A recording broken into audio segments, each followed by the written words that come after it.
Hey everybody, this is TJ. Welcome to day 64.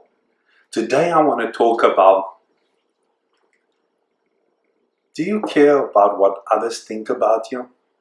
If you answered no, check again, because that is a lie.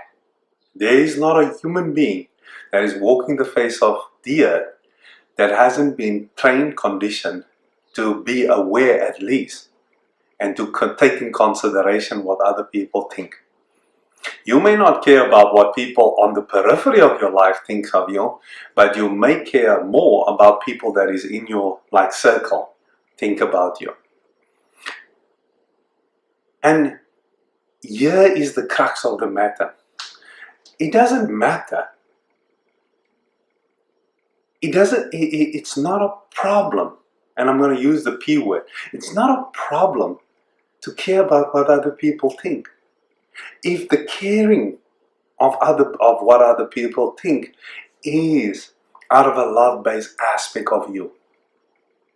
If you are sensitive to know that they have certain struggles, that if you do not become word perfect and speak in a conscious tongue, that you may inadvertently trigger them to be in a certain place that they're not good with themselves.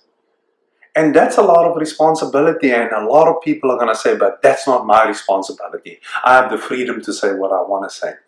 No, in a conscious way, you have more responsibility.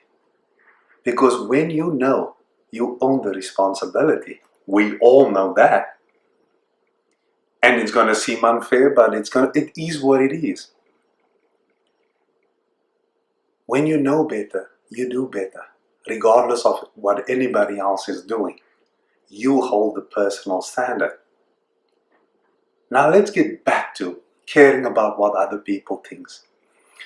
When we care about what others think of us, and it takes to a degree that you're altering your whole life, and you are forcing everybody else, loved ones, to fit the pattern of your dance to gain or win self-acceptance from others, to a degree that it's not in balance, then your identity is caught up into what others think about you.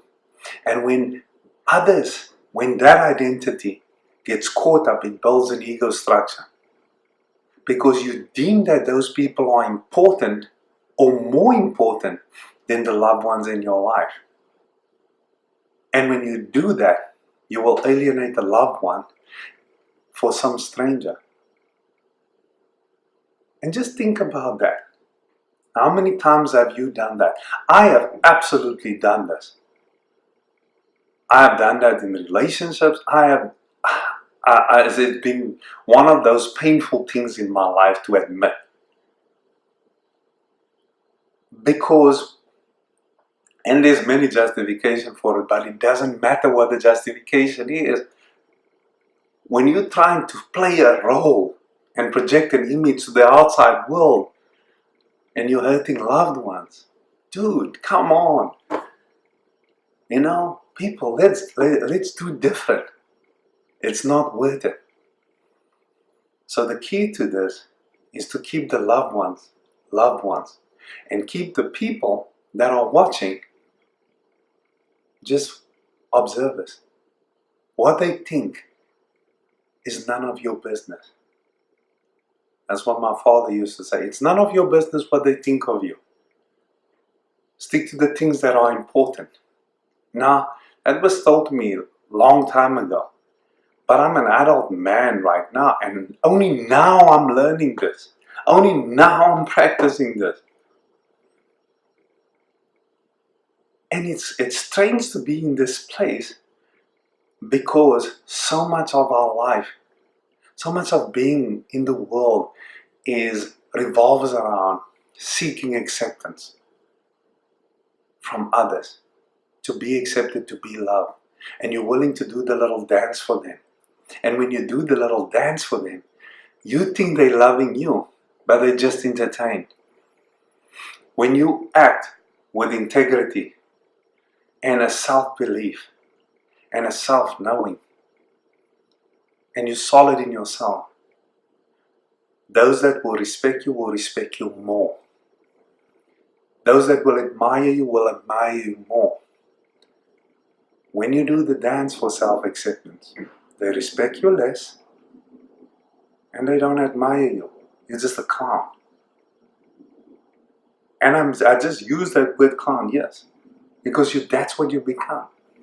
You become an impersonator of something that you think someone else likes. And that dilutes your own self-respect. And the minute you start recognizing that I'm a self-respecting first before others can respect me, and that is played out by being solid in who I am, speaking my truth in a conscious way, knowing when to speak and when to be quiet. It's not about caring what others think. It is what you can live with when you look in the mirror. When you walk past a mirror and you like what you see in that mirror, and you look at that person in that mirror and you can respect that person, you've won. But if you're doing the dance, you will never look at that person in the mirror without seeing what's missing in that person. You will not respect that person because that person doesn't speak from a pure place. And we've all been there. We've all had those conversations where we said, I should have stood up. And now I feel like crap because I didn't say what I needed to say out of my truth. Now nobody respects me. I want you to go check this out, try this, explore this with me. And have a fantastic day doing so. Until I see you again. Cheers.